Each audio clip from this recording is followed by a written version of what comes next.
আজকে প্রায় 5 বছর পরে আকাশ জেল থেকে বের হলো। আর জেল থেকে বের হতেই সে তার লোকগুলোকে একে একে সবাইকে দেখতে লাগলো। আর অনেকক্ষণ দাঁড়িয়ে থাকার পরেই ওখান থেকে একজন আকাশের সঙ্গে দেখা করতে আসলো। আর আকাশের কাছে এসে আকাশকে ভালো মন্দ জিজ্ঞাসা করলো। আর আকাশ ওদের সঙ্গে ভালো মন্দ জিজ্ঞাসা করে দামি একটা মার্সিডিস কারের মধ্যে উঠে পড়লো। মার্সিডিসের মধ্যে ওঠার পরে আকাশ একটা ল্যাপটপ হাতে নিল। আর ল্যাপটপ হাতে নিয়ে সে সকল ইনফরমেশন দেখতে লাগলো। আর সবাই অনেক ভয়ে তথস্থ হয়ে আছে, কারণ আকাশ এখন কি করবে সেটা আকাশ নিজেও জানে না। কারণ সে যে ইচ্ছে করেই জেলের ভিতর থেকে ছিল। সব কিছু এখন আগের মতোই স্বাভাবিক রয়েছে, কিন্তু আকাশ এই স্বাভাবিক থাকতে কাউকে দেবে না। আকাশ প্রত্যেকটাকে কেটে কেটে নদীতে ভাসিয়ে দেবে। একটি নদীর পাড়ে চলে আসলো। আকাশ গাড়ি থেকে নেমে সেই জায়গাটা ভালোভাবে দেখতে লাগলো। আর তখনই দেখতে পেল একটা বড় স্থাপনা সেখানে গড়ে উঠছে। আকাশ নেহালকে জিজ্ঞেস করলো, আচ্ছা, এই যে স্থাপনা, এটা কি করছে? এটার ব্যাপারে ভালো করে খোঁজ নে। আর আমার যত লোকজন আছে সবাইকে আমার সাথে দেখা করতে বল। আজকে সন্ধ্যার সময় আমি সবাইকে একসাথে দেখতে চাই। সবাই যেন চলে আসে। এই কথা শোনার পরে নেহাল অনেকটা ভয় পেয়ে যায়, কারণ এখন আল্লাহ তাআলা খুব ভালো জানে যে আকাশ ভাই এখন কি করবে। আর এটা শোনার পরে নেহাল আরেকজনকে দায়িত্ব দিয়ে দেয় খোঁজ নেওয়ার জন্য। আর নেহাল তারপরে আবার মার্সিডিস কারের মধ্যে উঠে পড়ল। আর উঠে পড়ার পরে গাড়িটা সাই সাই করে চলতে লাগলো। আর হঠাৎ করেই পেছন থেকে গুলির আওয়াজ ভেসে আসলো। আকাশ খুব দ্রুত গতিতে গাড়ি চালিয়ে যেতে বলছে। আর গাড়িটা অনেক দ্রুত গতিতে রাস্তাগুলো অতিক্রম করছে, কিন্তু গুলি করাটা খুবই তীব্র হচ্ছে। আর তখনই আকাশ সে তার মেশিন গান নিয়ে গাড়ি থেকে নেমে পড়ল। আর গাড়ি থেকে নেমে পড়ার পরেই দেখতে পেল দুইটা গাড়ি তার গাড়িকে ইশারা করেই গুলি করছে। আর আকাশ সে ওদেরকে ফায়ার করতে লাগলো। আর ফায়ার করার পরে ওরাও আকাশকে গুলি করতে লাগলো। আর আকাশ সে পাগলের মতো চিৎকার করতে করতে সামনের দিকে এগিয়ে গেল। আর এইসব দেখে ওরা পালিয়ে গেল, কিন্তু আকাশ তাদের পিছনে দৌড়তে শুরু করেছে। আকাশ ওখানে দুজনকে ধরে ফেলেছে। আর দুজনকে ধরে ফেলার পরে নাকের মধ্যে একটা ঘুষি দেয়। আর তখনই টলটল করে রক্ত বের হতে লাগলো। আর তখনই আকাশের লোকেরা চলে আসলো। আর আকাশের লোকেরা এসে ওখান থেকে নেহাল আকাশের কাছাকাছি এসে আকাশকে বলতে লাগলো, ভাই, আপনি কোনো কিছু করবেন না, ওদেরকে আমার হাতে তুলে দিন। আমি তাদের গোডাউনে নিয়ে গিয়ে আপনার মতো করে শাস্তি দেব। আপনি কেন শুধু শুধু এত কষ্ট করছেন? আপনি অনেক দিন পর বের হয়েছেন, আপনি একটু রেস্ট নিন। আসেন ভাই। আকাশ ওই দুইটাকে গাড়িতে তুলে নেয়। আর গাড়িতে তোলার পরে সে আবারও গাড়িটা চালাতে বলল। আর গাড়িটা একটা জঙ্গলের ভিতরে চলে আসলো। আর জঙ্গলের ভিতরে এসে গাড়িটা থামলো। আর থামার পরে আকাশ সেখান থেকে নেমে পড়লো।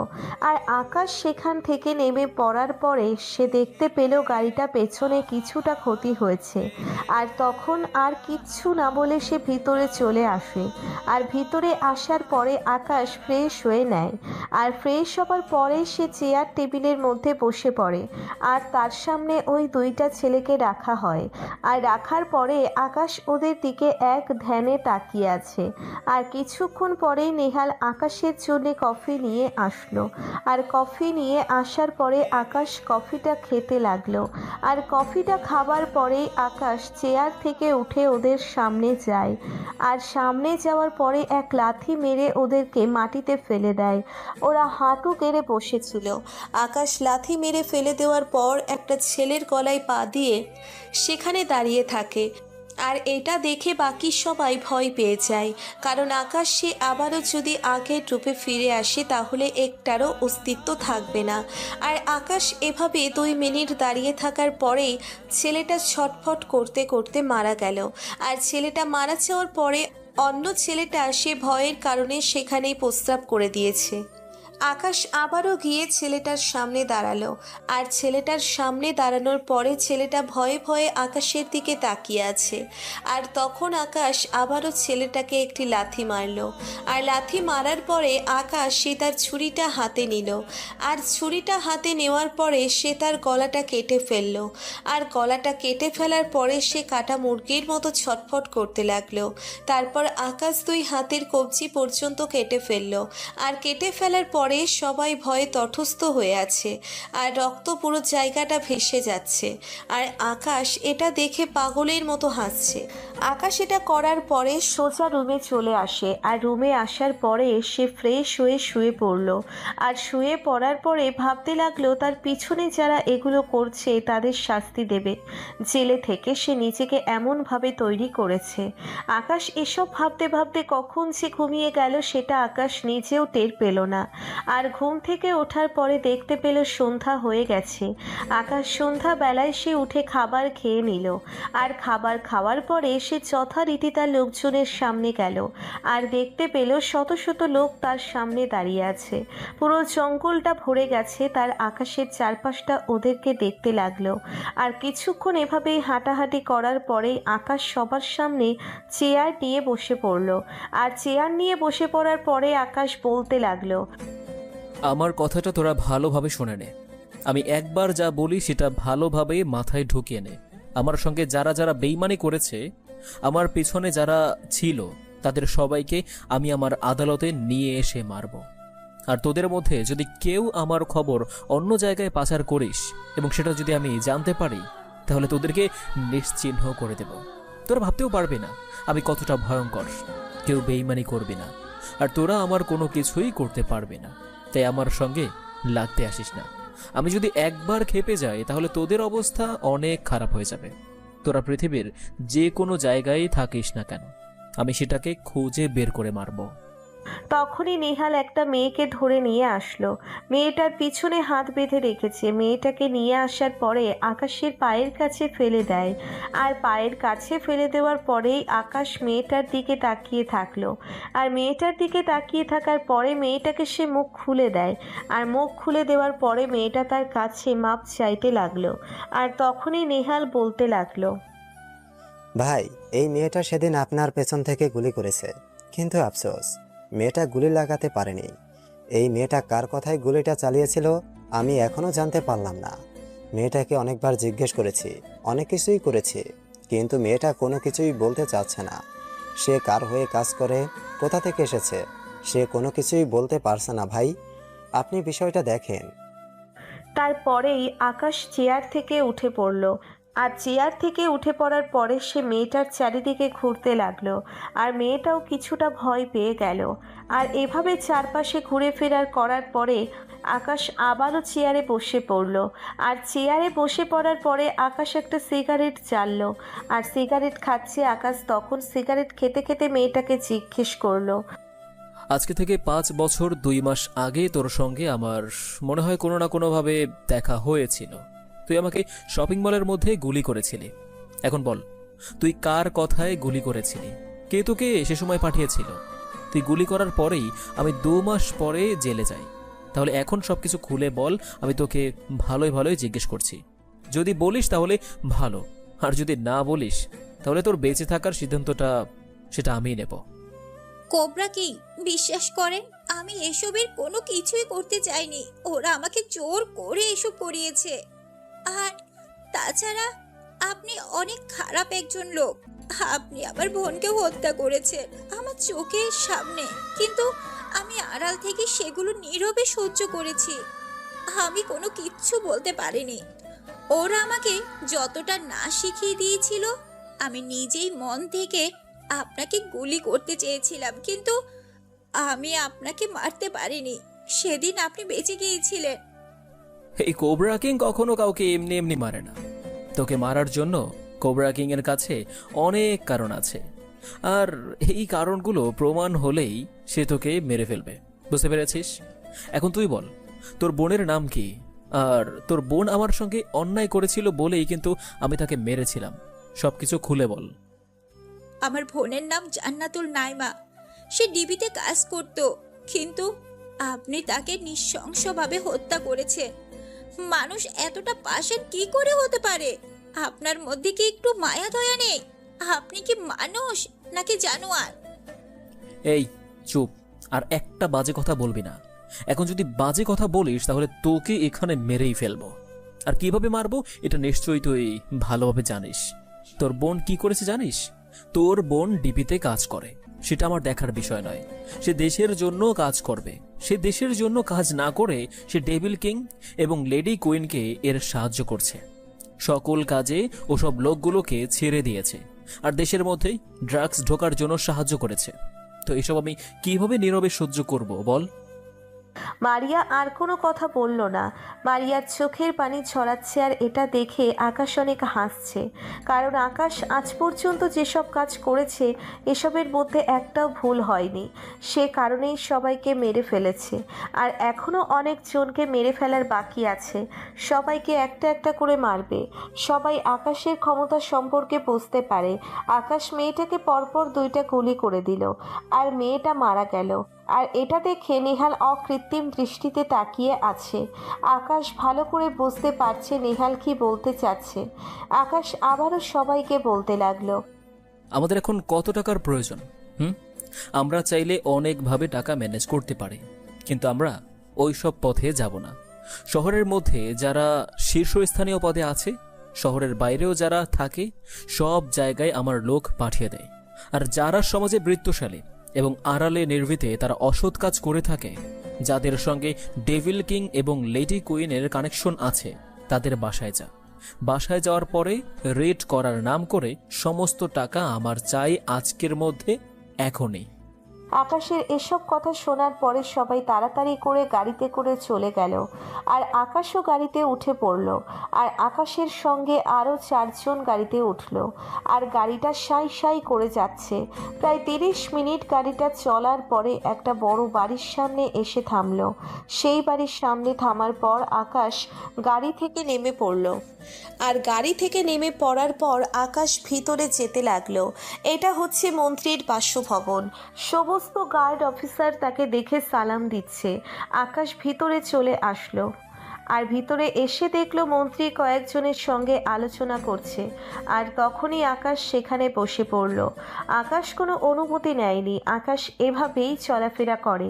তারপর মন্ত্রীকে বলে মন্ত্রীর লোক দিয়ে কফি বানিয়ে দিল। আর আকাশ একটু খেয়ে মন্ত্রী সাহেবকে বলতে লাগলো, মন্ত্রী সাহেব, আমার কাছে খবর আছে আপনি নাকি ডেভিল কিং এবং লেডি কুইনকে সাহায্য করছেন দেশের মধ্যে ড্রাগস ঢোকানোর জন্য। আপনি কি ভুলে গিয়েছেন সবকিছু? আমি জেলে ছিলাম আর তখন আপনি অনেক কাজ করে ফেলেছেন, তাই না? কিন্তু আমি এটা বুঝতে পারছি না, তুমি কেন শুধু শুধু জেলে থাকতে গেলে এই 5টা বছর? এই 5 বছর জেলে থেকে তোমার কী লাভ হলো সেটা আমাকে বলো।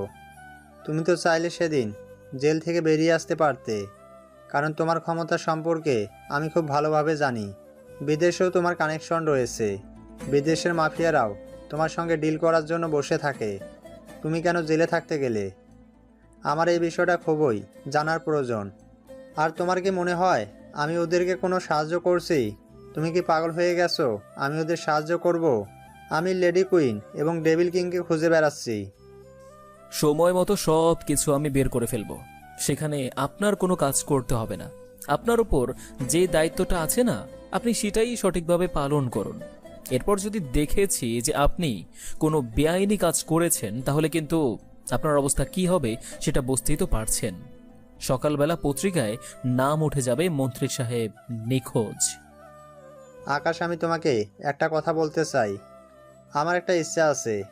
আমি প্রধানমন্ত্রী হিসাবে শপথ বাক্য পাঠ করতে চাই। তুমি আমাকে প্রধানমন্ত্রী করে দাও। তোমার যা যা প্রয়োজন আমি তোমাকে তাই দিব। এই আকাশ কখনো কারো কাছ থেকে কিছু নেয় না। আমি কি ভিখারি যে আমি আপনার কাছ থেকে কিছু নেব? আমাকে কোনো কিছু দিতে হবে না। আমি আপনাকে এমনিতেই প্রধানমন্ত্রী হিসেবে শপথ বাক্য পাঠ করাতে পারবো।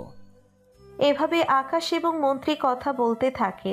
মন্ত্রী অনেকটা ভয়ে ভয়ে আকাশের সঙ্গে কথা বলছে, কারণ কখন আকাশের মাথা নষ্ট হয়ে যায় তখন মন্ত্রী সাহেব কেউ সে ছেড়ে কথা বলবে না, তাই সে ভালো হয়ে যাবে। আর এদিকে লেডি কুইন একের পর এক সাংবাদিকদের খবর শুনে পুরো অতিষ্ঠ হয়ে গেছে, কারণ আকাশ প্রকাশ্যে সব কিছু করছে কিন্তু পুলিশ প্রশাসন কোনো কিছুই করছে না, সেও কোনো কিছু করতে পারছে না। আকাশ কোথায় আছে, কিভাবে আছে, সে কোনো কিছুই জানে না। লেডি কুইন তার আস্তানা থেকে বের হলো, আর বের হওয়ার পরেই সে গাড়িটা গাজীপুরের জঙ্গলের দিকেই যাচ্ছে। সেখানে ডেভিল কিং তার জন্য ওয়েট করছে, আর কিছুক্ষণ পরেই সে গাজীপুরের সেই ঘন জঙ্গলে চলে আসলো। আর জঙ্গলে চলে আসার পরে দেখলো ডেভিল কিংয়ের লোকেরা তাকে শুভেচ্ছা জানাচ্ছে। লেডি কুইন ডেভিল কিংয়ের সঙ্গে ভিতরে চলে গেল, আর ভিতরে যাওয়ার পরে লেডি কুইন বসে পড়ল। আর বসে পড়ার পরে তারা দুজনে মিলে আলোচনা করছে, আর আলোচনা করার মধ্যে কিভাবে আকাশকে মেরে ফেলা যায় সেটা প্ল্যান করছে। কিন্তু ডেভিল কিংয়ের সাহস হচ্ছে না তার সঙ্গে কাজ করার জন্যে, কারণ আকাশ কেমন সে ভালোভাবেই জানে। আর তখন লেডি কুইন আবারও ডেভিল কিংকে বলতে লাগলো, আপনার কাছ থেকে আমি এইটুকু আশা করতে পারিনি আপনি আমার কতটা করতে পারেন। আমি আপনাকে সাপোর্ট দিচ্ছি, তারপরেও আপনি এখনও আমতা আমতা করছেন। আপনি ইচ্ছে ভালো বাজারে গিয়ে মাছ বিক্রি করেন, তাহলেই ভালো হবে। আপনার সঙ্গে আমার কাজ করাটাই ভালো লাগছে না। এই যে লেডি কুইন, আপনি আকাশের সম্পর্কে কতটুকু জানেন? জানেন আকাশ কে? তার সম্পর্কে আপনি কোনো কিছু না জানিয়ে যে এমনটা করেছেন, সে যদি একটাবার জানতে পারে যে আমরা তার বিরুদ্ধে ষড়যন্ত্র করেছি, তাকে মেরে ফেলে দেওয়ার সিদ্ধান্ত নিয়েছি, সে আমাদেরকে খুঁজে খুঁজে বের করে মারবে। আর ওর সম্পর্কে কোনো আইডিয়া আছে ও কিভাবে মারবে? ওর পেছনের ব্যাকগ্রাউন্ড আপনি জানেন? আমি তার সঙ্গে কাজ করেছি। আমি কাজ করে যতটুকু নিজের চোখে দেখেছি, যতটুকু জানি, সেটাই অনেক বেশি। আর আমি চিন্তা করছি আমার বিষয় নিয়ে।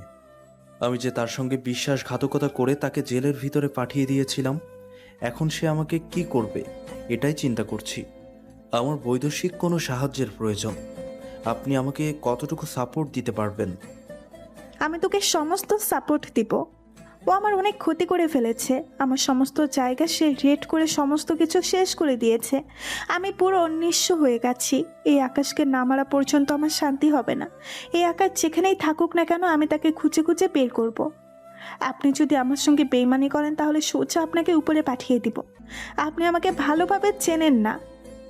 ঠিক আছে, আমি সমস্ত সাহায্য করব। ওর যত জায়গা আছে আমি সব কিছু আপনাকে চিনিয়ে দিব, কিন্তু আমাকে আপনার সবচেয়ে বেশি সাপোর্ট দিতে হবে। আর আমাদের দুজনকে একসঙ্গে কাজ করতে হবে। আরও একজন কিলারকে হায়ার করতে হবে। আমাদের এগুলো দিয়ে কোনো কিছুই হবে না। এগুলো সব মাছি বার্তার জন্য। এমন কোনো বিদ্যা নাই যেটা আকাশ জানে না। কুম্ফু ক্যারাটে, জাপানিজ কমান্ডো, এমন কোনো মেশিন নাই যে সে চালাতে পারে না। সব কিছুই পারে সে। এভাবে নেহা ডেভিলের সঙ্গে আলোচনা করতে লাগলো। ওরা আলোচনা করতে করতে বেশ অনেকটা সময় পার করে দিল। তারপরে নেহা ল্যাপটপে আকাশের ব্যাপারে ইনফরমেশন বের করতে লাগলো, কিন্তু তেমন গুরুত্বপূর্ণ কোনো ইনফরমেশন আকাশের ব্যাপারে নেই। নেহা কী করবে সেটা বুঝতে পারছে না। তারপরে আরও কিছু কথা বলে সে সেখান থেকে চলে গেল। আর সেখান থেকে যাওয়ার পরে সেই কমিশনারের বাসায় আসলো। কমিশনারের বাসায় এসে দেখা করলো। কমিশনার সব কিছু শোনার পরে কমিশনার না করলো, কারণ আকাশকে এখন প্রমাণ ছাড়া অ্যারেস্ট করতে গেলে সমস্ত কিছু তছনছ করে দেবে। এই শহরটা পুরো নরকে পরিণত হবে, কারণ আকাশ সম্পর্কে সবাই খুব ভালোভাবেই জানে। ডিপার্টমেন্ট আকাশের বিরুদ্ধে কথা বলতে অনেক ভয় পায়, তবুও কমিশনার সাহেব বলল কালকে এই বিষয়টা নিয়ে ডিপার্টমেন্ট থেকে কথা বলবে, কারণ একের পর এক খুন করে যাচ্ছে, কিন্তু সেটার কোনো প্রমাণ নেই। কিন্তু খুনগুলো যে আকাশ করছে এটা খুব ভালোভাবেই সবাই জানে, কিন্তু সাধারণ মানুষের চোখে আকাশ একজন অসাধারণ মানুষ, তাই পুলিশের কোনো কিছু করার নেই। কারণ আকাশকে কোনো কিছু করতে গেলেই জনগণ তাকে রিপোর্ট দিতে পারে। জনগণ যদি একবার খেপে যায় তাহলে আরও অবস্থা খারাপ হয়ে যাবে। সব কিছু মিলিয়ে সব কিছু এখন এভাবেই চলতে দেওয়া যাবে আর তারপরে নেহা লেডি কুইন চলে গেল। আর লেডি কুইন চলে আসার পরে লেডি কুইন তার বাসায় এসে কোনোভাবেই কিছু করতে পারছে না দেখে সে মাথায় হাত দিয়ে বসে পড়ল। কারণ তার তো যে করেই হোক প্রতিশোধ নিতে হবে। তখনই হঠাৎ করেই টিভিতে চলা একটা মুভি দেখতে পেল। এখানে একটা রোমান্টিক সিন চলছে, আর এই সিন দেখার পরে নেহার মাথায় একটা গুরুত্বপূর্ণ চিন্তা চলে আসে, যেটা দিয়ে আকাশকে মেরে ফেলা সম্ভব। সে আকাশের ভালোবাসার মানুষ হয়ে উঠবে ছদ্মবেশে। আকাশ যদি একবার তার প্রেমে পড়ে যায় তাহলে আর কোনো কিছু করার নেই, আকাশ এমনিতেই শেষ হয়ে যাবে। এদিকে আকাশ তার গোডাউনে ফিরছে। রাস্তা দিয়ে গাড়িটা অনেক দ্রুত গতিতে চলছে, আর হঠাৎ করেই একটা বোরখা পরা অবস্থায় একটা মেয়ে সেখান দিয়েই রাস্তা পার হচ্ছিল। আর এটা দেখার পরে আকাশ তাড়াতাড়ি করে ব্রেক করতে বলল, আর মেয়েটার কিছুটা লেগে যায়। আকাশ তাড়াতাড়ি করে গাড়ি থেকে নেমে পড়ে, আর গাড়ি থেকে নামার পরে মেয়েটার কাছে যায়। আর মেয়েটার কাছে যাবার পরে মেয়েটাকে জিজ্ঞেস করে তার কোনো কিছু হয়েছে কিনা, কিন্তু মেয়েটা তাকে বলতে লাগলো, না ভাইয়া, আমার কোনো কিছু হয়নি, এবার যেতে পারেন। আর গাড়িটা এত জোরে চালানোর কি দরকার ছিল? আর একটু হলেই তো আমি চলে যেতাম। কথাটা শোনার পরে আকাশ কিছুটা বিচলিত হয়ে যায়, কারণ মেয়েটার কণ্ঠটা অনেক সুন্দর। মেয়েটার চোখগুলোর দিকে তাকিয়ে আছে আকাশ মুগ্ধ দৃষ্টিতে। আকাশ হঠাৎ করেই এমন হয়ে যাবে এটা আকাশ কখনোই ভাবেইনি, কারণ আকাশের জীবনে কখনো ভালোবাসা নামক শব্দটা ছিল না। এখনো আসবে কিনা সেটার কোনো ভাবনা নেই। আকাশ এভাবেই চলতে পছন্দ করে, কিন্তু আজকে এই মেয়েটাকে দেখার পরে আকাশ কেমন যেন হয়ে উঠল। এত শক্ত মানুষটাও এই মেয়েটার দিকে তাকিয়ে আছে। মেয়েটার মুখটা দেখা যাচ্ছে না, কারণ হিজাব পরে আছে, শুধুমাত্র চোখগুলো দেখা যাচ্ছে। আর সেই চোখগুলো থেকেই আকাশ মায়াবী দৃষ্টিতে তাকিয়ে আছে। আকাশ এভাবে তাকিয়ে আছে দেখে মেয়েটাও কিছুটা লজ্জা পেয়ে যায়, আর তাড়াতাড়ি করে মেয়েটা সেখান থেকে চলে যেতে চায়। আর আকাশ সেই চলে যাওয়ার দিকে তাকিয়ে রইল। আর এটা পেছন থেকে নেহাল, সাকিব, রাকিব ওরা এগুলো দেখে অবাক হয়ে গেল। ওরা কখনো ভাবতেও পারেনি যে তাদের ভাই এভাবে তাকিয়ে থাকবে একটা মেয়ের দিকে মুগ্ধ দৃষ্টিতে। নেহাল বাকিদের সঙ্গে হাসাহাসি করছে, আর এটা আকাশ বুঝতে পেরেছে। আকাশও এখন কিছুটা লজ্জা পেয়ে যায়, কারণ সবাই তাকে বুঝে ফেলেছে যে আকাশের মেয়েটাকে পছন্দ হয়ে গেছে। সেই মেয়েটাকে প্রথম দেখায় ভালোবেসে ফেলেছে। তারপর মেয়েটা দৌড়ে চলে গেল।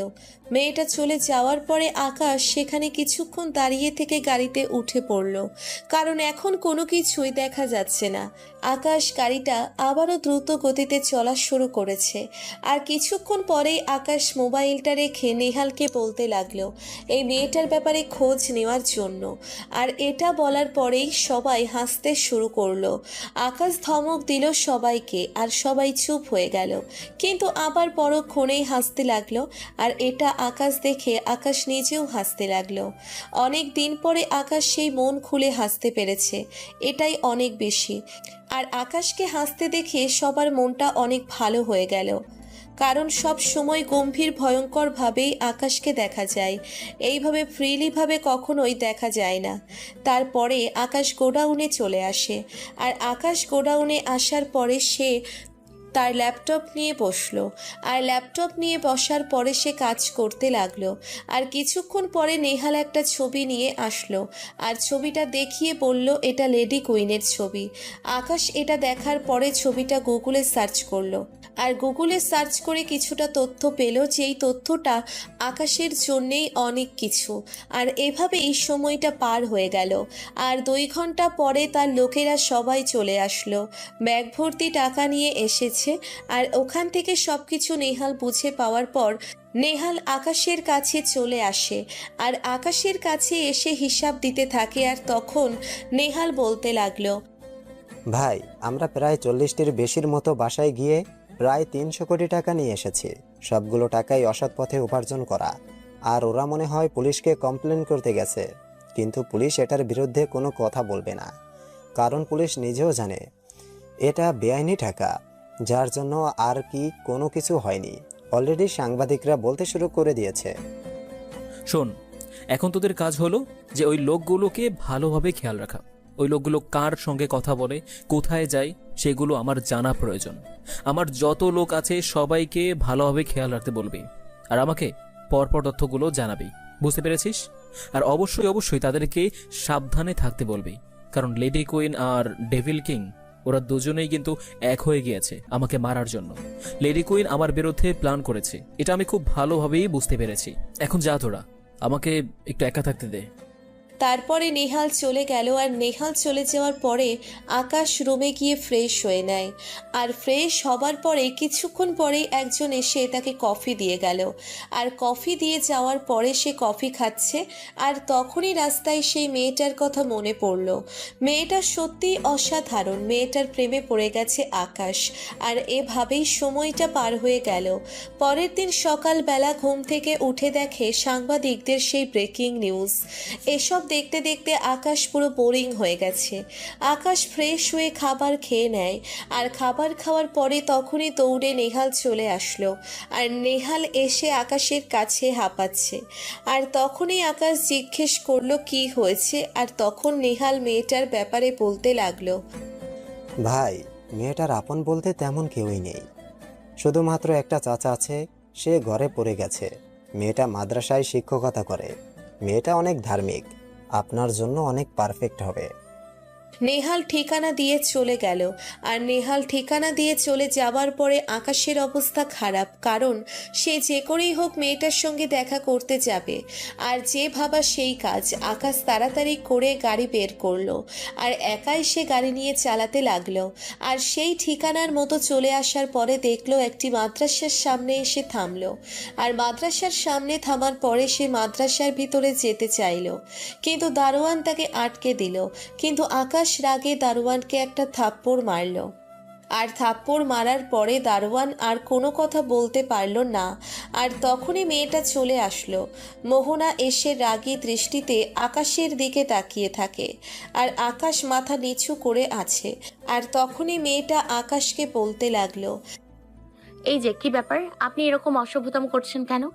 আপনাদের মতো বখাটে ছেলেদের কি এখানে আসা লাগে? হ্যাঁ, এটা যে একটা মহিলা মাদ্রাসা সেটা কি আপনি ভুলে গেছেন? আপনাকে কি এখানে আসা উচিত? আপনার কি বিবেক বলতে কিচ্ছু নেই? আপনার কি কান যোগ জ্ঞান নেই? আপনি কি পৃথিবীতে থাকেন নাকি ভিন্ন গ্রহের থেকে এসেছেন? হ্যাঁ, আপনার মধ্যে এইটুকু সেন্স কাজ করে না? কি আজব আপনি! আসলে আমি আপনার সঙ্গে কথা বলতে এসেছিলাম, আর আপনার সঙ্গে দেখা করার জন্যই আমি এখানে এসেছি। কিন্তু এই দারোয়ান আমাকে কোনোভাবে ভিতরে যেতেই দিচ্ছে না। আর মহিলা মাদ্রাসার মধ্যে এই ধরন কেন, আমি তো কোনো কিছু বুঝতে পারলাম না। দেখতে তো পুরো নেশাখোরের মতো লাগে। হেই, তুই কালকে থেকে এখানে আসবি না, বুঝতে পেরেছিস? তোকে যদি আমি কালকে এখানে দেখেছি তাহলে মেরে একদম বুড়িগঙ্গা নদীতে ভাসিয়ে দেব, কথাটা মনে রাখবি। এখন যা এখান থেকে, আর তোকে যেন এখানে না দেখে। এই কথাটা শোনার পরে দারোয়ান ছেলেটা দৌড়ে পালিয়ে গেল। দারোয়ান ছেলেটা চিনে ফেলেছে ভালোভাবে, আর জন্যই সে দৌড়ে পালিয়ে গেল। আর তখন মোহনা কোমরে হাত দিয়ে দাঁড়িয়ে রয়েছে। মোহনার ইচ্ছে করছে একটা থাপ্পড় দেওয়ার জন্য, কিন্তু মোহনা তো আর জানে না যে আকাশকে বা কী জন্য সেখানে এসেছে। মোহনা ভিতরে ভিতরে একটু ভয় পাচ্ছে, তার ভয় কাজ করছে। আর তখনই আকাশ সামনে এগিয়ে যেতে লাগলো, আর মোহনার পিছনে যেতে লাগলো। আর তখনই আকাশ একটু কাছাকাছি যেতেই বলতে লাগলো। এত ভয় পাওয়ার কোনো কিছু নেই। আমি আসলে তোমার সাথে কালকে অনেক বেশি অন্যায় করে ফেলেছি, তার জন্য সরি বলতে এসেছি। আর কালকে তোমাকে দেখে আমি অনেক ভালোবেসে ফেলেছি। আপনার মতো ফালতু লোক কি করে বলতে পারে যে আপনি আমাকে ভালোবাসেন? দেখুন, আপনি কি এখান থেকে যাবেন নাকি আমি পুলিশ ডাকবো? আপনি কিন্তু এভাবে মাদ্রাসায় এসে অসভ্যতামো করতে পারেন না। প্লিজ আপনি এখান থেকে যান, আর কখনোই এখানে আসবেন না, বুঝতে পেরেছেন? আপনি এখানে আসলে আমার ছাত্রীরা আর মাদ্রাসায় আসবে না। প্লিজ আপনি অন্তত পক্ষে আমার জন্য হলেও এখান থেকে যান। আমি চাই না যে আমার কোনো ক্ষতি হোক। আমার কাছে আমার আত্মসম্মানটা অনেক বেশি দামি। আপনার কাছে আত্মসম্মান না থাকতে পারে, কিন্তু আমার কাছে আছে। তারপরে আকাশ সেখান থেকে চুপচাপ চলে আসে। আর আকাশ সেখান থেকে চলে আসার পরে সে কিছুটা দূরে এসে গাড়িতেই বসে থাকলো। এভাবে অনেকক্ষণ সময় পার হয়ে গেল। আর দুপুরের দিকে দেখলো মোহনা মাদ্রাসা থেকে বের হচ্ছে। আর আকাশ কিছুটা এগিয়ে গেল গাড়ি নিয়ে। আর এগিয়ে যাওয়ার পরেই মোহনা আবারও পিছনে ফিরে তাকালো। দেখলো আকাশ তার পিছনে আসছে। মোহনা তাড়াতাড়ি করে হেঁটে যাচ্ছে, কিন্তু আকাশ গাড়ি থেকে নেমে কিছুটা দৌড়ে গিয়ে তার সামনে গেল আর বলতে লাগলো তার গাড়িতে ওঠার জন্য। কিন্তু মোহনা কোনো কিছু না বলেই চলে যাচ্ছে। আর কোনো উপায় না পেয়ে আকাশও তার পেছন পেছন যাচ্ছে। আর কিছুক্ষণ পরেই মোহনা তার বাসায় প্রবেশ করে ফেলল। আর আকাশ আর সেখানে গেল না। আকাশ গাড়ি নিয়ে সে তার কাজে চলে আসে। আকাশ একটা কফির শপে এসেছে আর কফি শপে এসে কফি খাচ্ছে। আর তখনই হঠাৎ করেই তাকে কে যেন চারপাশ থেকে গুলি করছে। তাড়াতাড়ি করে আকাশ নিজেকে সামলে নেয়। আর নিজেকে সামলে নিয়ে সে তার পিস্তল দুটো বের করে তাদেরকে গুলি করতে থাকে। এরা লেডি কুইনের লোকজন, এটা আকাশ খুব ভালোভাবেই বুঝতে পারছে। আকাশ রেস্টুরেন্ট থেকে বের হয়ে যায়, কারণ আকাশ চায় না যে রেস্টুরেন্টের কোনো ক্ষতি হোক। রেস্টুরেন্টের থেকে বের হয়ে ওদেরকে দৌড়তে থাকে। আর ওরা গুলি করতে পিছনে সরে যায় আর সামনের দিকে এগিয়ে যাচ্ছে। আর তখনই ওরা একটা গাড়িতে উঠে পড়ল। গাড়িতে ওঠার পরেই আকাশও তার গাড়ি নিয়ে তাদের পিছনে যেতে লাগলো। গাড়িটা বেশ দ্রুত গতিতে সামনের দিকে এগিয়ে যাচ্ছে। আকাশও তাদের পিছনে পিছনে যেতে লাগলো। আকাশ ওদেরকে ধরার জন্যে গাড়িটা আরও বেশি স্পিডে যেতে লাগলো। আর গাড়িটা কিছু দূর যাওয়ার পরেই গাড়িটা একটা গাছের সঙ্গে ধাক্কা খায়। আর আকাশ তার গাড়িটা তাড়াতাড়ি করে ব্যাক করে সেই গাড়িটার কাছে যায়। তার গাড়িটার কাছে যাওয়ার পরেই দেখতে পেল গাড়িটা একটা মেয়ে ড্রাইভিং করছে। কিছুটা অবাক হয়ে যায়, একটা মেয়ে এরকমভাবে ড্রাইভিং করতে পারে। সে সেই মেয়েটাকে ধরে আনে আর সাথে একটা ছেলে ওদেরকে ধরে নিয়ে এসে তার গাড়িতে বসালো, বেঁধে ফেললো গাড়িতে। তারপর আকাশ সেগুলোকে নিয়ে তারা আস্তানায় চলে আসলো। আর আস্তানায় আসার পরে সে গাড়ি থেকে নামলো। আর নামানোর পরে নেহাল এদেরকে দেখে অবাক হয়ে গেল, কারণ নেহাল ভালোভাবেই বুঝতে পারছে এরা লেডি কুইনের লোকজন। আকাশ গরম পানি করে আনতে বলল। আর কিছুক্ষণ পরে রাকিব গরম পানি নিয়ে এসে আকাশের কাছে দিল। আর গরম পানি দেওয়ার পরে আকাশ কোনো কিছু না বলেই সেই গরম পানিটা ওই মেয়েটার মুখে ঢেলে দেয়। আর মেয়েটা পাগলের মতো চিৎকার করতে থাকে। আর আকাশ সেই মুখের মধ্যে আবারও ট্যাব লাগিয়ে দেয়। তারপরে এই ছেলেটার কাছে আসলো। আর ছেলেটার কাছে এসে ছেলেটার প্লাস দিয়ে একটা আঙ্গুলের নখ উঠে ফেললো। আর তখনই ছেলেটা পাগলের মতো চিৎকার দিতে লাগলো। আর সেখানে কিছুটা মরিচের গুঁড়ো দিতে লাগলো, আর কিছু বরফ দিল। আর এভাবে প্রায় অনেকক্ষণ চলতে লাগলো। বেশ কিছু সময় পরে আকাশ জিজ্ঞাসা করতে লাগলো তাদেরকে কে পাঠিয়েছে, কিন্তু তারা কোনোভাবেই এখনো স্বীকার করছে না। আকাশ খুব ভালোভাবেই জানে যে তাদেরকে কিভাবে স্বীকার করানো যায়। আকাশ বিজলিকে কল দেয়। আর প্রায় 10 মিনিট পরেই বিজলি চলে আসলো। বিজলি তার হয়ে কাজ করে। আর বিজলি আসার পরে আকাশ বিজলিকে বলতে লাগলো মেয়েটাকে ভিতরে নিয়ে যাওয়ার জন্য। আর বিজলি ভালোভাবে বুঝতে পেরেছে তাকে এখন কি করা লাগবে। আর বিজলি মেয়েটাকে ধরে তার সঙ্গে করে ভিতরে নিয়ে গেল। আর ভিতরে নিয়ে যাওয়ার পরে বিজলি ভালো ভালো জিজ্ঞেস করছে, দেখ, আমি তোকে এখনো বলছি তুই সব কিছু স্বীকার কর। তোকে কে পাঠিয়েছে, কি জন্য পাঠিয়েছে, সব কিছু খুলে বল। এভাবে ভাইয়ের উপর অ্যাটাক করার সাহস কোথা থেকে এলো তোদের? আর তুই নাকি অনেক ভালো ড্রাইভিং করতে পারিস। তোদের কি বুকের মধ্যে এতটুকু ভয় কাজ করে না যে তুই কাকে খুন করতে এসেছিস? আমি একটা মিথ্যার আশ্রয় নিয়েছিলাম। আমার ছোট বোন ভেবেছে আমি মারা গেছি, আর এটা ভেবেই তাকে খুন করতে আসে, কিন্তু পারে না। সে উল্টো আমার বোনকেই খুন করে দেয়। আমি আমার সেই বোনের খুনের প্রতিশোধ নেওয়ার জন্য এসেছি। আমি নিজেই আমার মৃত্যুর খবরটা ছড়িয়ে দিয়েছিলাম সেদিন। আসলে আমি মারা যাইনি, আমি কোনো একভাবে বেঁচে গিয়েছিলাম, আর সেটারই প্রতিশোধ নেওয়ার জন্য আমি ফিরে এসেছি। দেখ, তোর সমস্যা সেটা বলতে হবে, কিন্তু তোর এতটা সাহস হয়নি যে আকাশের উপর দিয়ে কথা বলার জন্য। আজ পর্যন্ত এই আকাশ ভাইয়ের কথায় কেউ অমান্য করতে পারেনি। শুধু তাই নয়, বিদেশের যারা মাফিয়া আছে সবাই আকাশ ভাইকে সম্মান দিয়ে কথা বলে। ওরা আকাশ ভাইয়ের সঙ্গে উচ্চস্বরে কথা বলার সাহস পায় না। তুই যেসব করেছিস সেটা আসলেই অনেক বেশি অন্যায় করেছিস। তুই আগে এখানে কাজ করতি, আকাশ ভাইয়ের অনেক কাছের একজন মানুষ ছিল।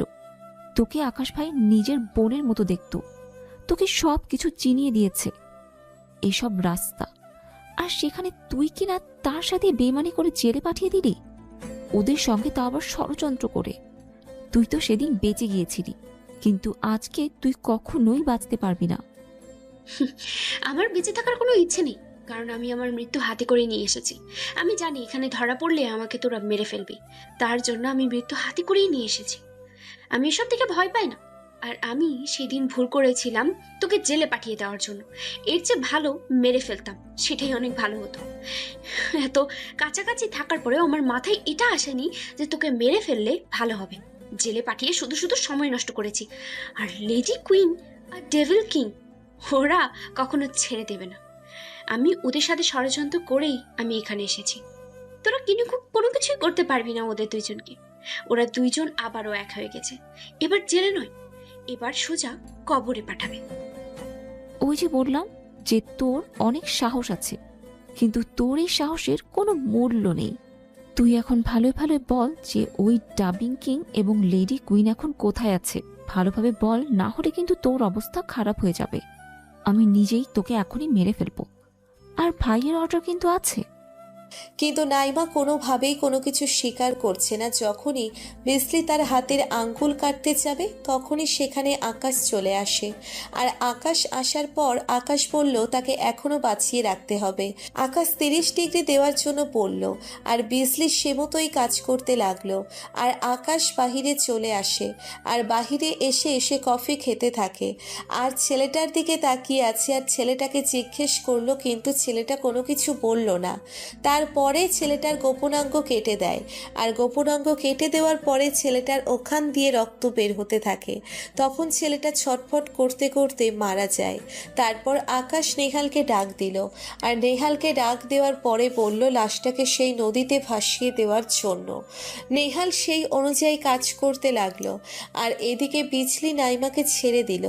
আর নাইমাকে ছেড়ে দেওয়ার পর কিছু তথ্য জানতে পারলো, আর সেই তথ্যগুলো আকাশকে বলল। আকাশ এগুলো শোনার পরে আকাশ রেডি হয়ে নিল, আর সবাইকে রেডি হতে বলল। সবাই রেডি হয়ে নিল, আর রেডি হবার পরে সবাই গাড়িতে উঠে পড়ল। আর আকাশ নিজেও গাড়িতে উঠে পড়ল। আকাশের গাড়িটা কিছুটা আলাদাভাবে যাচ্ছে, আর সবাই একসঙ্গে যাচ্ছে। আকাশ কোন গাড়িতে আছে এটা কোনোভাবেই বোঝা যাচ্ছে না। আকাশ নিজেই ড্রাইভিং করে যাচ্ছে, আর হঠাৎ করেই সামনে দেখতে পেল একটা মেয়ের সামনে রাস্তার পাশে দাঁড়িয়ে আছে। মেয়েটাকে দেখেই আকাশ চিনে ফেললো, এটা আর কেউ নয়, এটা নেহা, লেডি কুইন। সে ছদ্মবেশে এসেছে। আকাশ গাড়িটার সামনে দাঁড় করালো, আর দাঁড় করানোর পরে এসে মাস্ক পরে নিল। আর মাস্ক পরে নেওয়ার পরে সে সামনে গেল। সামনে যাওয়ার পরে নেহা কিছুটা এগিয়ে এসে আকাশকে জিজ্ঞেস করতে লাগলো, ভাইয়া, আপনি কোনো কিছু মনে না করলে আমাকে যদি একটু সামনে এগিয়ে দিতেন তাহলে আমার জন্য অনেক ভালো হয়। আমি ওই দিকটায় যাব তো, প্লিজ আপনি না করবেন না, আমার খুবই যাওয়ার প্রয়োজন। তারপর আকাশ আর কোনো কথা বলল না।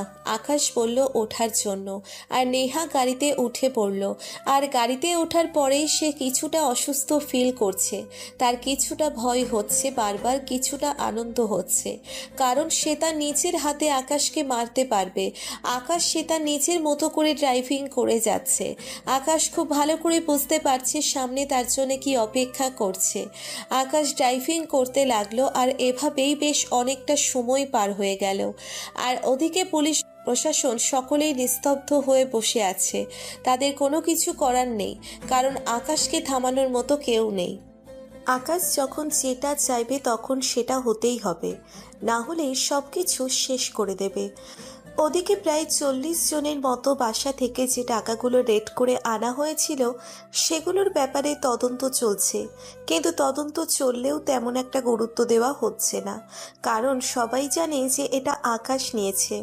কিন্তু আকাশ এটা কেন নিয়েছে সেটা কেউই বলতে পারলো না, আর কেই বা বলবে বা কী করে। কারণ আকাশ কখন কি করে এটা কেউই জানে না।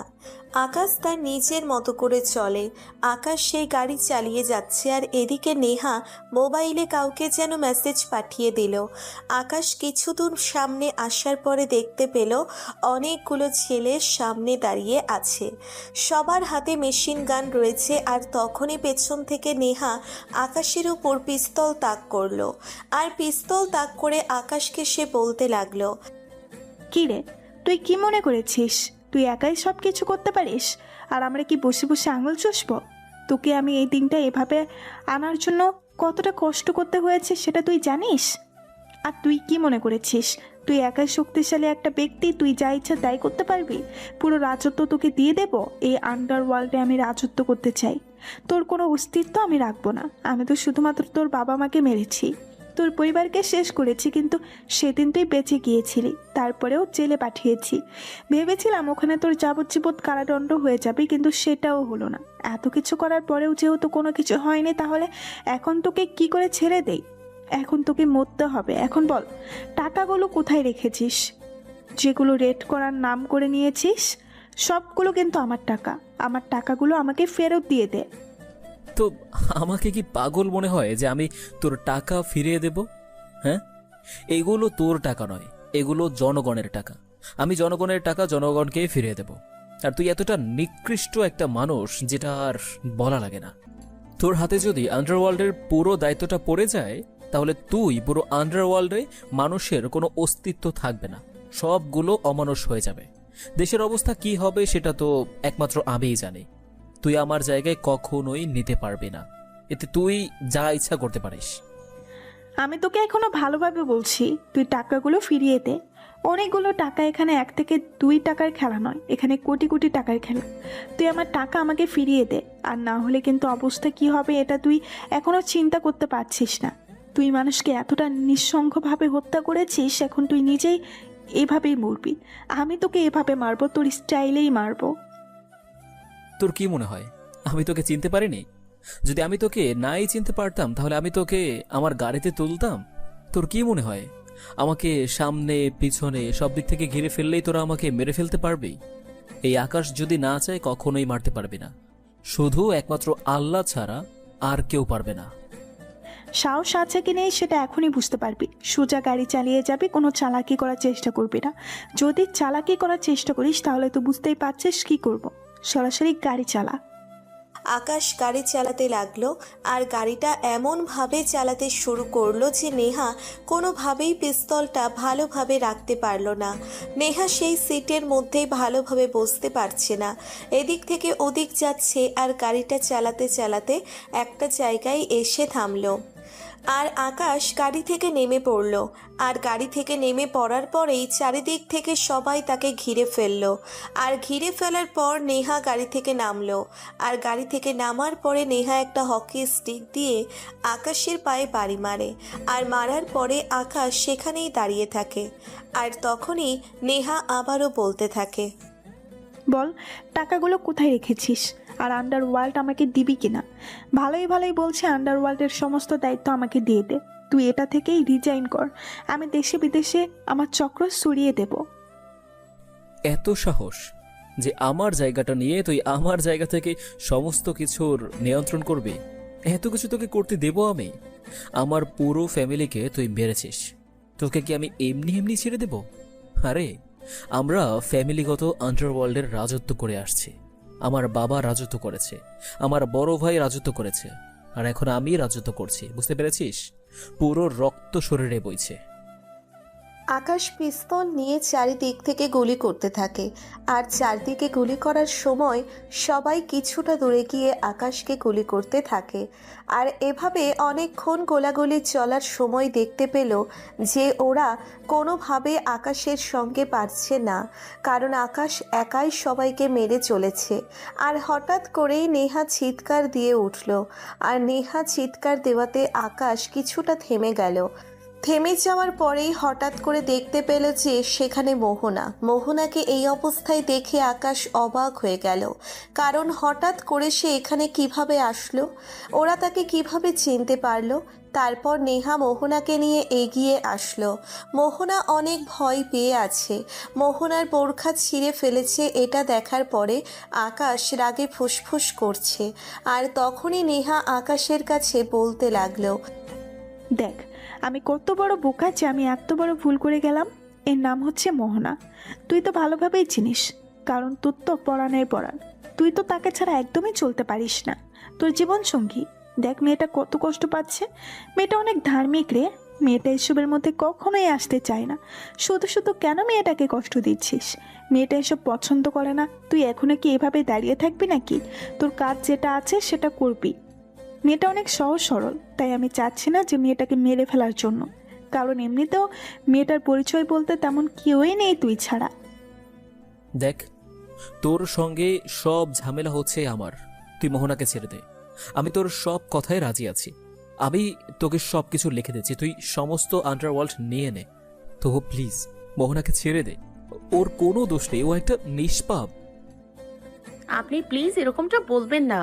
ওরা আমার মা বাবাকে মেরে ফেলেছে। আমার বাবা ছিল সরকারি চাকরিজীবী। আমার বাবাকে দিয়ে অপকর্ম করাতে চেয়েছিল, কিন্তু আমার বাবা সেটাতে রাজি হয়নি, আর সেজন্য ওরা আমার বাবা মাকে আমার নিজের চোখের সামনে মেরে ফেলেছে। আমি সেদিন পালিয়ে গিয়েছিলাম, তার জন্য বেঁচে গেছি। আপনি প্লিজ ওদেরকে ছাড়বেন না আমার জন্য, প্লিজ এমনটা করবেন না। আপনি আপনার কাজ করুন, ওদেরকে শেষ করে দিন। ওরা বেঁচে থাকলে এই মানুষগুলো জাহান্নামে পরিণত হয়ে যাবে।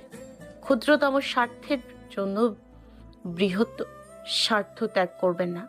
আমি হচ্ছি আপনার ক্ষুদ্রতম স্বার্থ, আর এই দেশ, এই দেশের মানুষ সবকিছু কিন্তু বৃহত্তম স্বার্থ। প্লিজ। আমি তোমাকে সত্যি মন থেকে ভালোবাসি। তোমার জন্য আমি সব কিছু করতে পারি। আমি শুধুমাত্র তোমার জন্য আমি সব কিছু ছেড়ে দিয়েছি। নেহা, তোর যা কিছু প্রয়োজন তুই সব কিছু নিয়ে যা। তবু প্লিজ ওর কোনো ক্ষতি করিস না। তখনই আকাশ এগিয়ে যায়, আর আকাশ এগিয়ে যাওয়ার পরে মোহনার হাত শক্ত করে ধরল।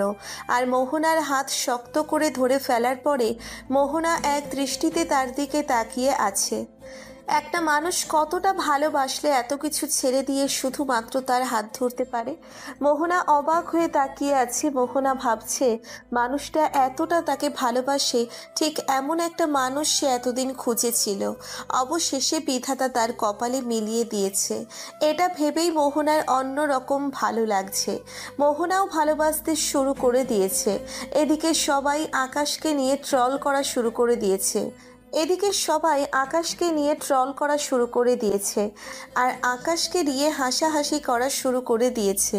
কিন্তু আকাশ চুপচাপ আছে। আকাশ চুপচাপ হেঁটে যাচ্ছে। আকাশের প্রশ্ন হলো তারা মোহনার খোঁজ কিভাবে পেল। মোহনার খোঁজ কেউ পাওয়ার কথা নয়। আকাশ মনে মনে একটু চিন্তা করে সেখান থেকে চলে আসে।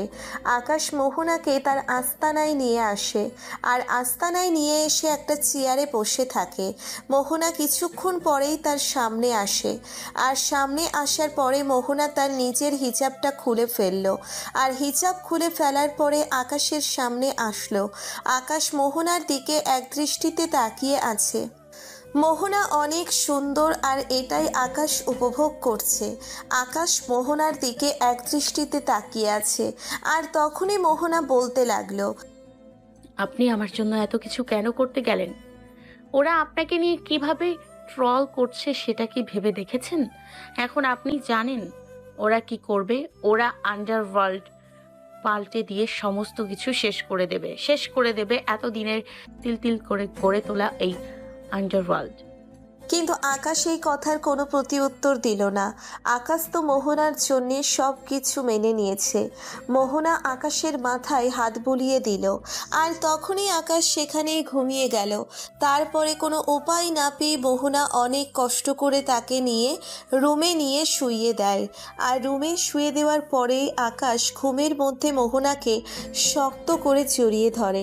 মোহনাকে জড়িয়ে ধরার পরে মোহনার কেমন যেন অন্যরকম ভালো লাগছে। লাগছে। এত কম সময়ে মোহনাও যে তাকে এতটা ভালোবেসে ফেলবে সেটাও বুঝতে পারছে না। তারপরে মোহনা নিজেকে ছাড়িয়ে নিল, আর নিজেকে ছাড়িয়ে নেওয়ার পরে মোহনা কিছু খাবারের ব্যবস্থা করলো। আর এভাবেই সময়টা পার হয়ে গেল।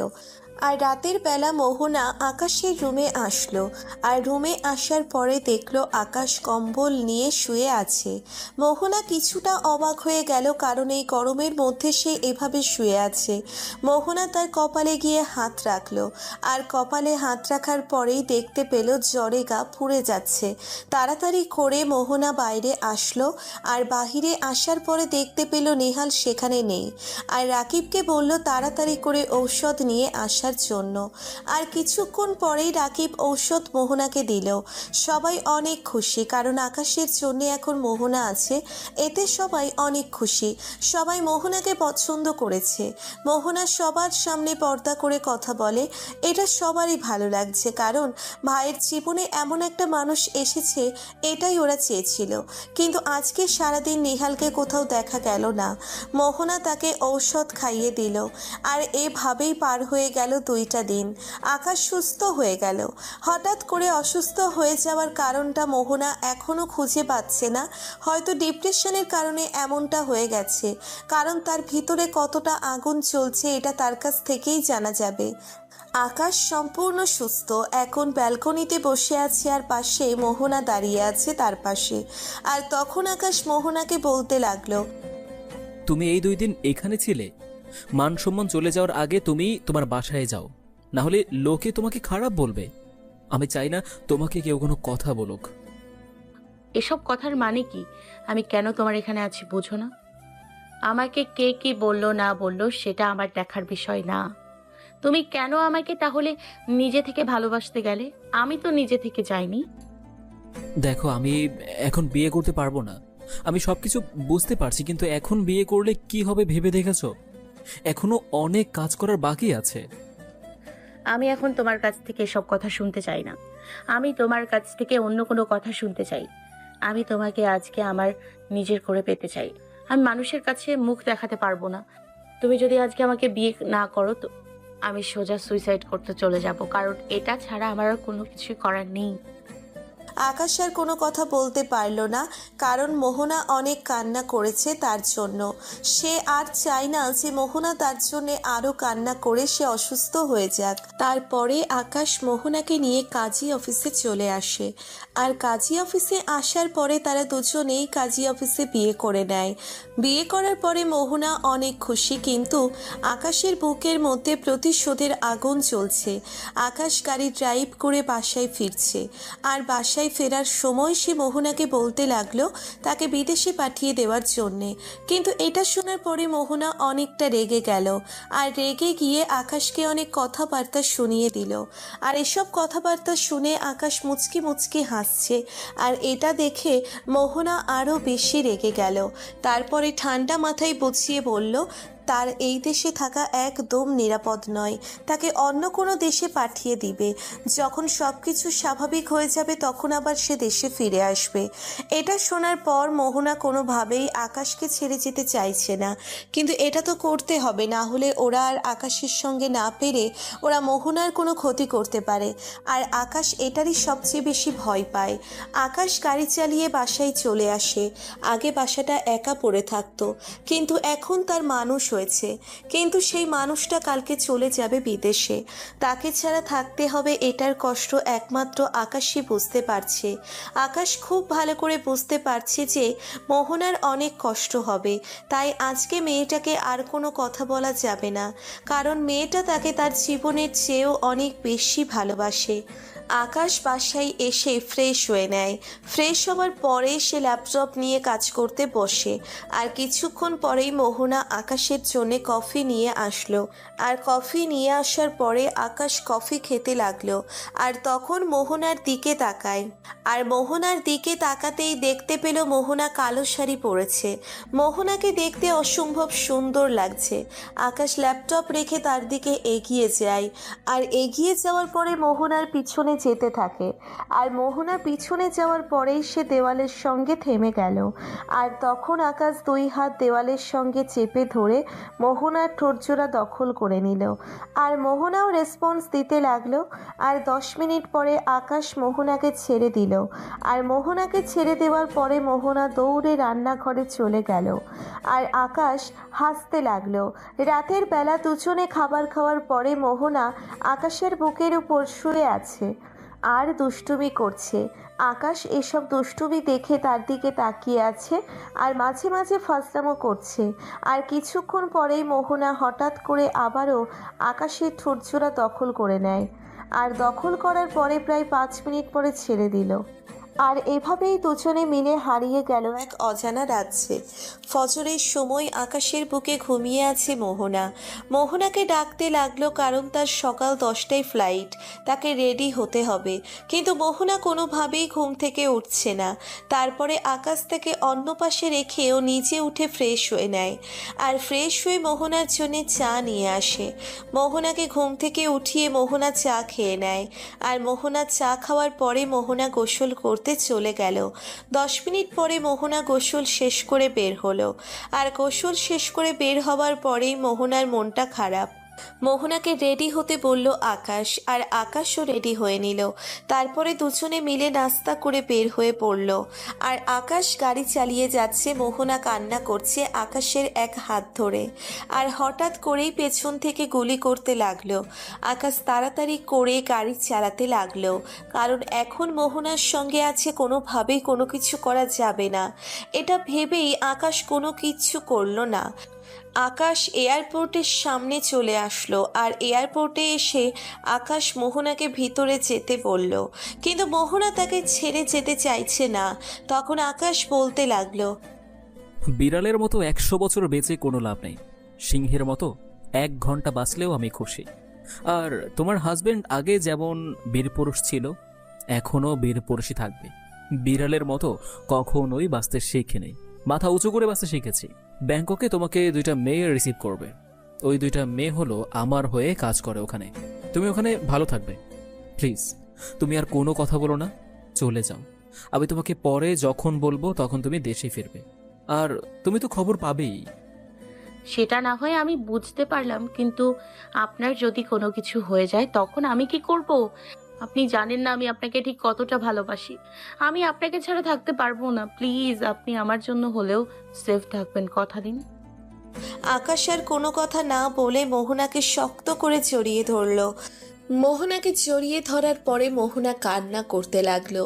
আর মোহনাকে তাড়াতাড়ি করে ভিতরে পাঠিয়ে দিল। আর মোহনা ভিতরে চলে গেল। মোহনা কান্না করছে। আর এদিকে আকাশ গাড়ি নিয়ে সামনে এগিয়ে যেতে লাগলো।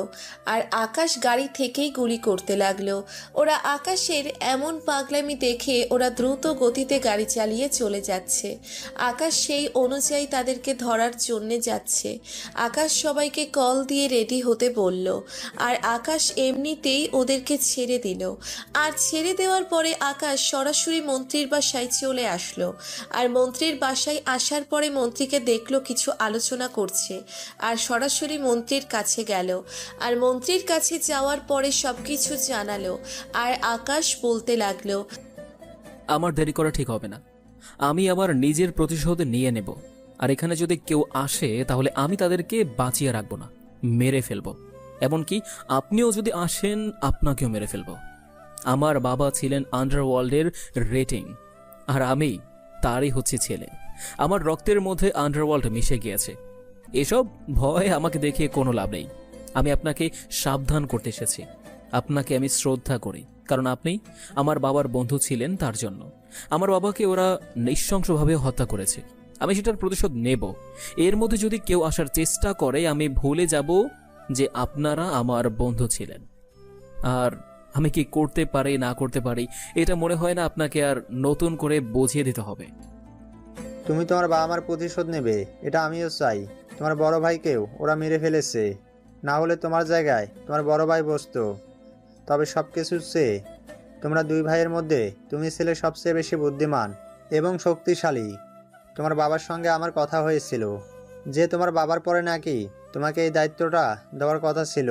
যতদিন পর্যন্ত তুমি বড় না হবে ততদিন পর্যন্ত তোমার বড় ভাই সেটা শাসন করবে। কিন্তু আফসোসের বিষয় কোনোটাই হলো না, ওরা আগেই মারা গেল। আর তুমি এই আন্ডারওয়ার্ল্ডের দায়িত্ব নিলে। শোনো, আমি তোমার কাছে একটা কথা বলছি, সেটা হলো তুমি সাধারণ মানুষের কোনো ক্ষতি করবে না, ওদের যেন কোনোভাবেই কোনো ক্ষতি না হয়। আর আমার তোমার উপর অনেক বিশ্বাস আছে যে তুমি এমন কাজ করবে না যে তার জন্য সরকার সাধারণ মানুষের কোনো ক্ষতি হবে। ওরা কতটা খারাপ সেটা আমি খুব ভালোভাবে জানি। ওরা তুমি যদি না থাকতে তাহলে ওরা পুরো দেশটাকে সরকার বানিয়ে দিত। তারপরে আকাশ চলে আসে। আকাশ মন্ত্রী সাহেবকে অনেক সম্মান করে মন থেকে, কারণ মন্ত্রী সাহেব তার বাবার বন্ধু ছিলেন, সেজন্য আকাশ অনেকটা শ্রদ্ধা করে। তারপর আকাশ তার গোডাউনে চলে আসে, আর গোডাউনে আসার পরে দেখলো তার হাজার হাজার ছেলে সেখানে গাড়িতে করে আসছে, হেলিকপ্টারে করে আসছে, সকল জায়গা থেকে চলে এসেছে। আকাশ ওদের সঙ্গে কথা বলতে থাকে চারিদিক থেকে অ্যাটাক করার জন্য। আকাশের ফোনে তখনই একটা কল চলে আসলো, আর আকাশ কলটা রিসিভ করলো, আর ওপাশ থেকে লেডি কুইন তাকে বলতে লাগলো, কিরে, তোর কিছু কাছের লোকজনকে আমি ধরে এনেছি। তুই তো অনেক আইডিয়া করে তোর মানুষটাকে পাঠিয়ে দিয়েছিস, না হলে ওটাকেও ধরিয়ে আনতাম। চলে আয়, তোর সঙ্গে অনেক হিসাব নিকাশ বাকি আছে। আকাশ কলটা কেটে দেয়, আর আকাশ কলটা কেটে দেওয়ার পরে সবাইকে নিয়ে সেখানে যেতে থাকে। আর যাওয়ার সময় সকল মানুষ তার দিকেই তাকিয়ে আছে, আর আকাশের নামে বাহবা দিতে লাগলো।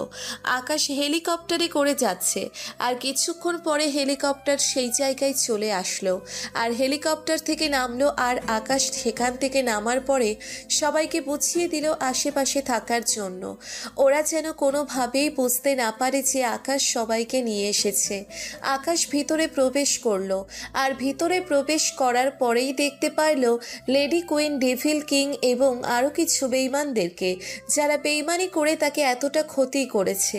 তখন নেহা তাকে বলতে লাগলো, তোকে মারার এত চেষ্টা করলাম, এত কিছু করলাম, তারপরেও তোর মৃত্যু হলো না। কিন্তু আজকে আর তোর রক্ষা নেই, আজকে তোকে মেরেই ফেলবো। তুই তো অনেক ক্ষমতাবান, তাই না? তা তোর অ্যাকাউন্ট একটু চেক করে দেখবি? এই নে ল্যাপটপ। আকাশ ল্যাপটপ নিয়ে তার অ্যাকাউন্ট চেক করতে লাগলো, কিন্তু আকাশ অ্যাকাউন্ট চেক করার পরে কোনো কথা বলতে পারছে না, কারণ তার টাকাগুলো কে যেন নিয়ে গেছে। আকাশ এটা দেখে অনেকটা চিন্তায় পড়ে গেল, কিন্তু তার প্রশ্ন হচ্ছে এসব কিছু কে করছে? তার এসব তো কিছু কাছের মানুষ ছাড়া আর কেউ জানে না। আকাশ চুপ করে আছে দেখে ডেভিল কিং আবার বলতে লাগলো, কি অনেকটাই ভয় পেয়ে গেলি মনে হচ্ছে? শোন, শুধু এটাই নয়, তোর যত জায়গা যা আছে সব জায়গায় আমি আমার লোকদের পাঠিয়ে দিয়েছি। আমার লোকেরা তোর লোকদের মেরে ফেলেছে অলরেডি। তোকে আন্ডারওয়ার্ল্ড থেকে পুরো সরিয়ে দিব। আকাশ কোনো কথা বলল না। আকাশ ওদেরকে মারতে লাগলো, আর ওরাও আকাশকে মারতে আসলো, কিন্তু হঠাৎ করেই আকাশের মাথার মধ্যে কেউ যেন আঘাত করলো। আকাশ মাটিতে পড়ে যায়, আর মাটিতে পড়ে যাওয়ার পরে আকাশ পিছন ফিরে দেখে সেখানে নেহাল দাঁড়িয়ে আছে, আর হাতের মধ্যে একটা হকি স্টিক। আকাশ এটা দেখে কোনো কথা বলতে পারছে না। আকাশ নীরব দৃষ্টিতে তাকিয়ে আছে, কারণ নেহালকে তার নিজের ভাই মনে করেছে। আর তখন নিহাল আকাশকে বলতে লাগলো, ভাই, আপনার কি কষ্ট হচ্ছে? ঠিক এমন একটা কষ্ট আমার হয়েছিল। আমি আপনাকে বলেছিলাম যে আমাকে সমস্ত কিছু দায়িত্ব দেওয়ার জন্য, কিন্তু আপনি আমাকে কোনো কিছুই দেননি। আমি কখনো নিজের মতো করে চলতে পারিনি, সব সময় আপনার অর্ডার পালন করেছি। কিন্তু এসব আর কতদিন?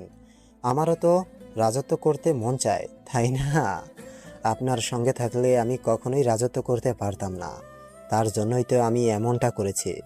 আর আপনার সব কিছু তথ্য এনে আমি তাকে দিয়েছি। তবে আমি একটা কাজ করতে পারিনি, কারণ আমি অনেক চেষ্টা করেছি। সেটা যদি করতে পারতাম তাহলে অনেক ভালো হতো। মোহনাকে তাদের হাতে তুলে দিতে পারলে আমার মনটা শান্তি হতো, কারণ মেয়েটাকে ওরা ছিঁড়ে ছিঁড়ে খেত। আমাকে মারার জন্য তোরা সবাই এক হয়ে গেলি, কিন্তু তোকে তো আমি আমার নিজের ভাই মনে করেছিলাম। তুই যেটা চেয়েছিস সেটাই আমি তোকে দিয়েছি। কোন জিনিসটা তোর অপূর্ণতা রেখেছি বল? তুই যদি এটাও চাইতি যে তোর আন্ডারওয়ার্ল্ড লাগবে, আমি তোকে স্বেচ্ছায় দিয়ে দিতাম।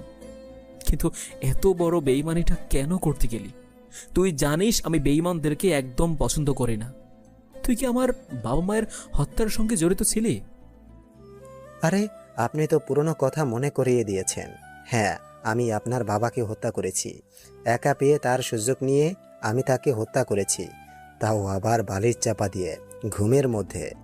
আপনাকেও চেয়েছিলাম, কিন্তু ভাই কি করব, সুযোগ পাইনি। কিন্তু আজকেই সেই সুযোগটা ছাড়ছি না। ডেভিল কিং, আপনি আপনার কাজ করুন, আমি সেটা দেখব। আমি কোনো ফুটপাতের মাস্তান নই যে দুইটা কথাবার্তা শোনার পরে আমি ভয় পেয়ে যাব।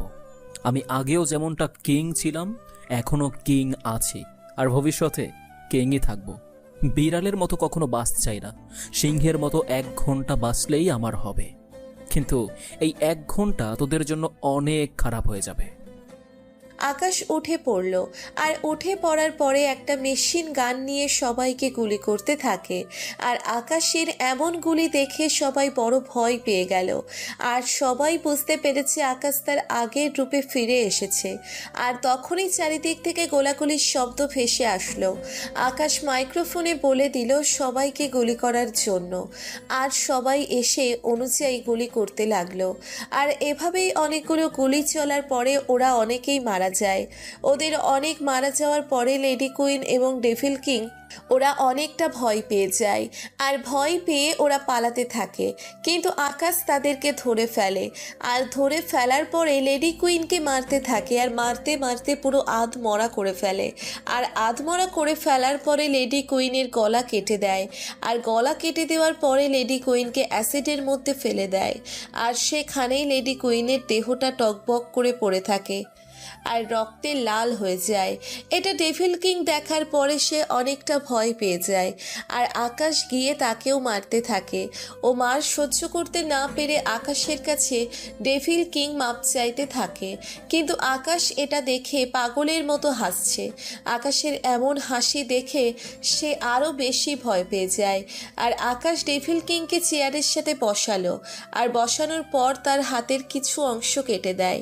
তারপর সেখান দিয়ে রক্ত বের হতে থাকে। আকাশ সেখানে লবণ দিয়ে দেয়। আর আকাশ তারপর তার ইচ্ছে মতো গুলি করতে থাকে, আর তাকেও অ্যাসিডের মধ্যে ফেলে দেয়। আর তারপর নেহালের কাছে যায়। নেহালের কাছে যাওয়ার পর নেহালকে মারতে লাগলো। আর নেহাল তার কাছে ক্ষমা চাইতে শুরু করলো। তারপর নেহালকে আকাশ বলতে লাগলো, তোকে এত কষ্ট দিয়ে মারবো না। তোকে এত কষ্ট দিয়ে মারলে আমারও কষ্ট হবে। তোকে আমি আমার নিজের ভাই ভেবেছিলাম, সেখানে কিনা তুই নিজেই আমার পিঠে ছুরি মারলি। তারপর আকাশ নেহালের বুকের পাঁজর বরাবর একটা গুলি করে দেয়। আর সেই গোডাউন থেকে বের হয়ে সেখানে ব্লাস্ট করে দেয়। আর দাউ দাউ করে পুরো গোডাউনের মধ্যে আগুন জ্বলছে। আর বাকিরা বলছে মৃত লাশগুলোকেও রেহাই দিল না। আকাশ এসব শুনে মুচকি হাসি দেয়। আর এভাবেই পার হয়ে গেল 3 দিন। চারিদিকে শুধু একটাই নিউজ হচ্ছে, আকাশ ওরফে ড্রাগন কিং সে তার নিজের প্রতিশোধ নিতে পেরেছে। তারপর আকাশ সেই টাকাগুলো গরিব মানুষদেরকে দিয়ে দেয়। আর বাবার নামে এতিমখানা, মাদ্রাসা, হাসপাতাল এসব করার উদ্যোগ নেয়।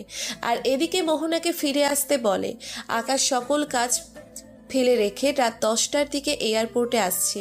প্রায় অনেকক্ষণ হয়ে গেছে সে দাঁড়িয়ে আছে। কিছু সময় পর মোহনা এলো। আসার পর আকাশের দিকে দৌড়ে এসে জড়িয়ে ধরে কান্না করতে থাকে। আকাশ পিছন থেকে হাত বুলিয়ে দেয় মাথায়। মোহনা আকাশের বুকের মধ্যে কিল ঘুষি মারতে থাকে। আকাশ এদিকে মোহনাকে গাড়িতে উঠতে বলল। আর মোহনা গাড়িতে উঠলে আকাশ ড্রাইভ করতে থাকে।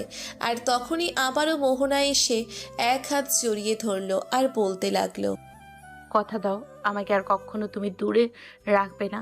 তুমি ছাড়া আমার জীবনে কেউ আছে বলো? আমার কতটা কষ্ট হয়েছে সেটা তুমি জানো। আকাশ একটা হাত শক্ত করে ধরল আর মোহনাকে শক্ত করে ধরল। আর কিছুক্ষণ পর বাসায় আসলো। আর বাসায় আসার পর ফ্রেশ হয়ে বাহিরের থেকে খাবার নিয়ে আসলো আকাশ। আর দুজনেই খাবার খেয়ে নিল। খাবার খাওয়ার পর মোহনা নিউজ দেখছে সাংবাদিক সম্মেলনের। তারই জামাইয়ের কথা শুনছে আর আকাশের সাথে ফাজলামো করছে। একসময় মোহনা বলল, আচ্ছা তুমি সবার কথা বললে, সবার কষ্ট বুঝলে, সেটা আসলেই ভালো কথা, কিন্তু আমি তোমার বউ, আমার একটা স্বপ্ন পূরণ করবে না বলো? আমার একটা কিউট বাবাই অথবা আম্মু চাই, যে পুতুলটা আমাকে সারা দিন চালাবে। তাই নাকি গো? তাহলে তো এখনই তোমার ইচ্ছা পূরণ করতে হয়। এসব নিউজ দেখতে হবে না, এখন কাছে আসো। আকাশ মোহনাকে জড়িয়ে ধরে তার ঠোঁটজোড়া দখল করে নিল, আর মোহনা রেসপন্স করতে লাগলো। আর এভাবেই না হয় চলতে থাকুক তাদের মিষ্টি ভালোবাসার গল্পটা। নতুন নতুন ভালোবাসার গল্প পেতে আমাদের চ্যানেলটি এখনই সাবস্ক্রাইব করে পাশে থাকবেন আশা করি।